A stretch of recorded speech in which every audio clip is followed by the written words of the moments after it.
Meet Melissa. Melissa is a cow, and she is awesome. She spends her days just trying to live her best life, grazing fields, eating grass, making milk.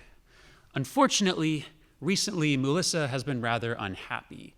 She's been losing a lot of weight, she hasn't been making as much milk, and worst of all, she's been in a great deal of pain. The reason for her suffering? The pesky stable fly. And you see, stable flies spend their days making the lives of cows like Melissa and the farmers that care for them extremely difficult. They bite Melissa, and they feed on her blood. All of her lost blood eventually leads to those negative impacts that I mentioned earlier. But how is it, though, that in the vast expanse of the outdoors, the flies are always able to locate Melissa when they get hungry? Well, that's where my thesis comes in. We wanted to investigate if the microbes located on the skin of cows were somehow playing a role in attracting flies to the cows.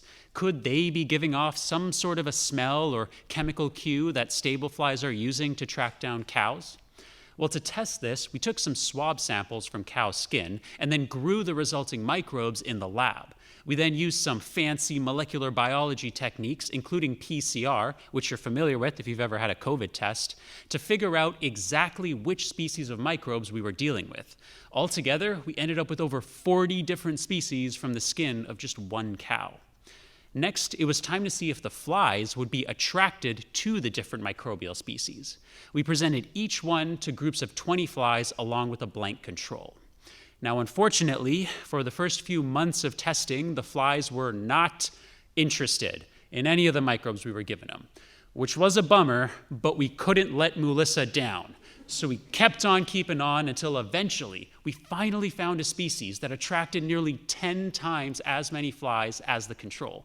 Now that's great news because it means that we now have evidence that a species of microbe isolated from the skin of a cow is in fact attractive to stable flies. And so this may very well be one of the methods by which flies are tracking down cows when it's time for them to feed.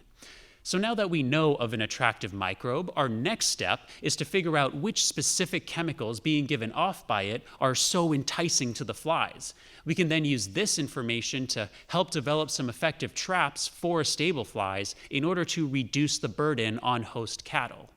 Hopefully, then we can turn things around for Melissa so that she and all of her cow friends can get back to living their best lives. Thank you.